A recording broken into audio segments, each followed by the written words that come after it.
A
Christmas Carol.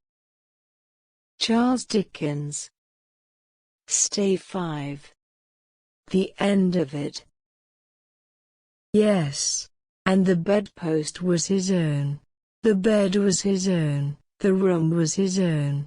Best and happiest of all, the time before him was his own, to make amends in. I will live in the past, the present, and the future, Scrooge repeated, as he scrambled out of bed. The spirits of all three shall strive within me. O Jacob Marley, heaven, and the Christmas time be praised for this. I say it on my knees, old Jacob, on my knees. He was so fluttered and so glowing with his good intentions, that his broken voice would scarcely answer to his call. He had been sobbing violently in his conflict with the spirit, and his face was wet with tears. "They are not torn down," cried Scrooge, folding one of his bed curtains in his arms. "They are not torn down, rings and all. They are here, I am here. The shadows of the things that would have been, may be dispelled. They will be. I know they will." His hands were busy with his garments all this time, turning them inside out, putting them on upside down, tearing them, mislaying them, making them parties to every kind of extravagance. "I don't know what to do," cried Scrooge, laughing and crying in the same breath, and making a perfect Laocoon of himself with his stockings. "I am as light as a feather. I am as happy as an angel, I am as merry as a schoolboy. I am as giddy as a drunken man. A Merry Christmas to everybody. A Happy New Year to all the world. Hello here. Whoop. Hello." He had frisked into the sitting room, and was now standing there, perfectly winded. "There's the saucepan that the gruel was in," cried Scrooge, starting off again, and going round the fireplace. "There's the door, by which the ghost of Jacob Marley entered. There's the corner where the ghost of Christmas presents sat. There's the window where I saw the wandering spirits.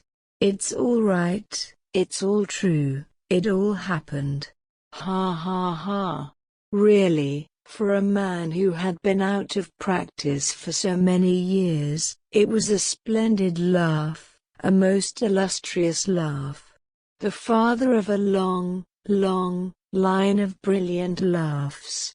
"I don't know what day of the month it is," said Scrooge. "I don't know how long I've been among the spirits. I don't know anything. I'm quite a baby. Never mind. I don't care. I'd rather be a baby. Hello. Whoop. Hello here." He was checked in his transports by the churches ringing out the lustiest peals he had ever heard. Clash, clang, hammer, ding, dong, bell. Bell, Dong, ding, hammer, clang, clash. Oh, glorious, glorious. Running to the window, he opened it, and put out his head. No fog, no mist, clear, bright, jovial, stirring, cold, cold, piping for the blood to dance to, golden sunlight, heavenly sky, sweet fresh air, merry bells. Oh, glorious, glorious. What's today? Cried Scrooge, calling downward to a boy in Sunday clothes, who perhaps had loitered in to look about him. Eh? Returned the boy, with all his might of wonder. What's today, my fine fellow? Said Scrooge. Today, replied the boy. Why, Christmas Day. It's Christmas Day, said Scrooge to himself. I haven't missed it. The spirits have done it all in one night. They can do anything they like. Of course they can. Of course they can. Hello, my fine fellow. Hello, returned the boy. Do you know the poulterers, in the next street but one, at the corner? Scrooge inquired.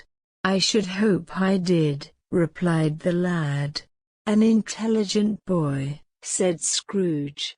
A remarkable boy. Do you know whether they've sold the prize turkey that was hanging up there? Not the little prize turkey, the big one? What, the one as big as me? Returned the boy. What a delightful boy, said Scrooge. It's a pleasure to talk to him. Yes, my buck. It's hanging there now, replied the boy. Is it? Said Scrooge. Go and buy it. Walk ye are, exclaimed the boy. No, no, said Scrooge, I am in earnest. Go and buy it, and tell 'em to bring it here, that I may give them the direction where to take it. Come back with the man, and I'll give you a shilling. Come back with him in less than 5 minutes, and I'll give you half a crown. The boy was off like a shot. He must have had a steady hand at a trigger who could have got a shot off half so fast. I'll send it to Bob Cratchit's, whispered Scrooge, rubbing his hands, and splitting with a laugh. He shan't know who sends it. It's twice the size of Tiny Tim. Joe Miller never made such a joke as sending it to Bob's will be. The hand in which he wrote the address was not a steady one, but write it he did, somehow, and went downstairs to open the street door, ready for the coming of the poulterer's man. As he stood there, waiting his arrival, the knocker caught his eye.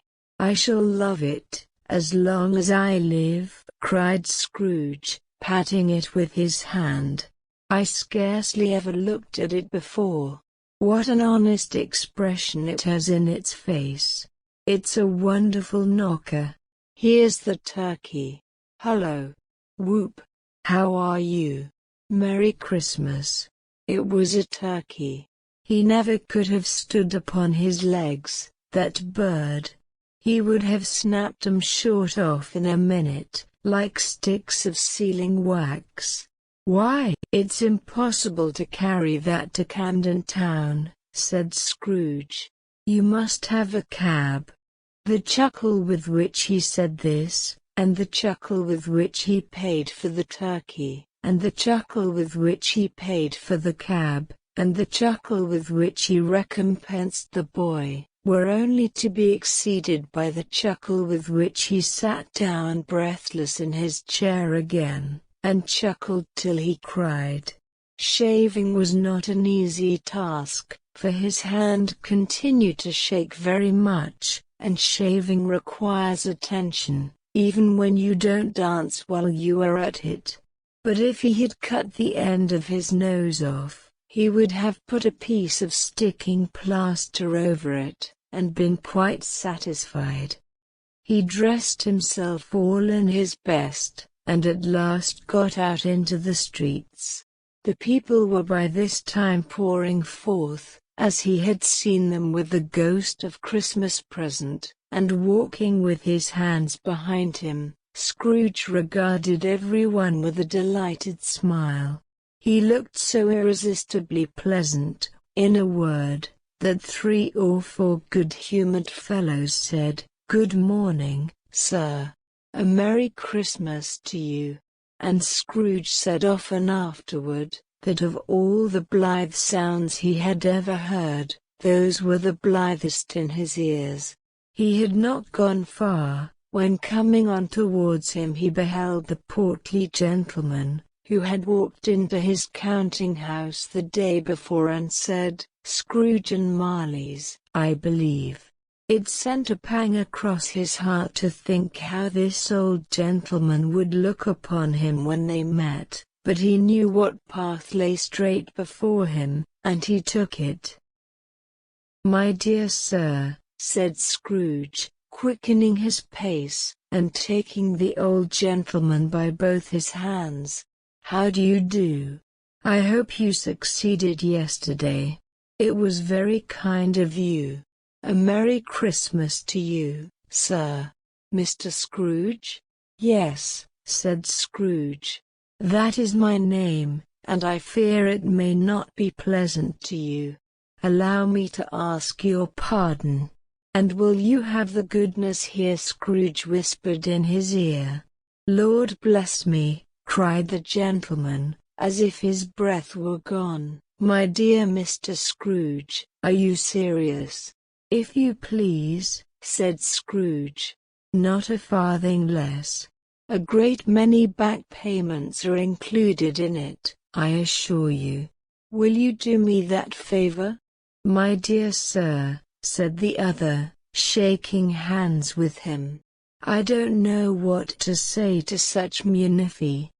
"Don't say anything, please," retorted Scrooge. "Come and see me." "Will you come and see me?" "I will," cried the old gentleman. And it was clear he meant to do it. "Thankee," said Scrooge. "I am much obliged to you. I thank you 50 times. Bless you." He went to church, and walked about the streets, and watched the people hurrying to and fro, and patted children on the head, and questioned beggars, and looked down into the kitchens of houses, and up to the windows, and found that everything could yield him pleasure.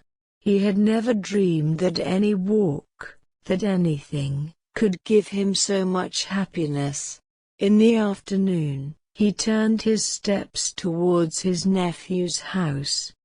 He passed the door a dozen times, before he had the courage to go up and knock. But he made a dash, and did it. "Is your master at home, my dear?" said Scrooge to the girl. "Nice girl." "Very." "Yes, sir." "Where is he, my love?" said Scrooge. "He's in the dining room, sir, along with mistress. I'll show you upstairs, if you please." "Thankee." "He knows me," said Scrooge, with his hand already on the dining-room lock. "I'll go in here, my dear." He turned it gently, and sidled his face in, round the door. They were looking at the table, which was spread out in great array, for these young housekeepers are always nervous on such points, and like to see that everything is right. "Fred," said Scrooge. Dear heart alive, how his niece by marriage started. Scrooge had forgotten, for the moment, about her sitting in a corner with the footstool, or he wouldn't have done it, on any account. "Why bless my soul," cried Fred, "who's that?" "It's I, your Uncle Scrooge. I have come to dinner. Will you let me in, Fred?" Let him in. It is a mercy he didn't shake his arm off. He was at home in 5 minutes. Nothing could be heartier. His niece looked just the same. So did Topper when he came. So did the plump sister, when she came. So did everyone when they came. Wonderful party, wonderful games, wonderful unanimity, wonderful happiness. But he was early at the office next morning. Oh, he was early there. If he could only be there first, and catch Bob Cratchit coming late. That was the thing he had set his heart upon. And he did it, yes he did. The clock struck 9. No Bob. 1/4 past. No Bob. He was full 18 minutes and a half behind his time. Scrooge sat with his door wide open, that he might see him come into the tank. His hat was off before he opened the door, his comforter too. He was on his stool in a jiffy, driving away with his pen, as if he were trying to overtake 9 o'clock. "Hullo!" growled Scrooge, in his accustomed voice as near as he could feign it. "What do you mean by coming here at this time of day?" "I'm very sorry, sir," said Bob. "I am behind my time." "You are?" repeated Scrooge. "Yes, I think you are. Step this way, if you please. It's only once a year, sir," pleaded Bob, appearing from the tank. "It shall not be repeated. I was making rather merry yesterday, sir. Now, I'll tell you what, my friend," said Scrooge, "I am not going to stand this sort of thing any longer. And therefore," he continued, leaping from his stool, and giving Bob such a dig in the waistcoat that he staggered back into the tank again, "and therefore I am about to raise your salary." Bob trembled, and got a little nearer to the ruler. He had a momentary idea of knocking Scrooge down with it, holding him, and calling to the people in the court for help and a straight waistcoat. "A Merry Christmas, Bob," said Scrooge, with an earnestness that could not be mistaken, as he clapped him on the back. "A merrier Christmas, Bob, my good fellow, than I have given you, for many a year. I'll raise your salary, and endeavor to assist your struggling family, and we will discuss your affairs this very afternoon, over a Christmas bowl of smoking bishop, Bob. Make up the fires, and buy another coal scuttle before you dot another I, Bob Cratchit." Scrooge was better than his word. He did it all, and infinitely more, and to Tiny Tim, who did not die, he was a second father. He became as good a friend, as good a master, and as good a man, as the good old city knew, or any other good old city, town, or borough, in the good old world. Some people laughed to see the alteration in him, but he let them laugh, and little heeded them, for he was wise enough to know that nothing ever happened on this globe, for good, at which some people did not have their fill of laughter in the outset, and knowing that such as these would be blind anyway, he thought it quite as well that they should wrinkle up their eyes in grins, as have the malady in less attractive forms. His own heart laughed, and that was quite enough for him. He had no further intercourse with spirits, but lived upon the total abstinence principle, ever afterwards, and it was always said of him, that he knew how to keep Christmas well, if any man alive possessed the knowledge. May that be truly said of us, and all of us. And so, as Tiny Tim observed, God bless us, everyone.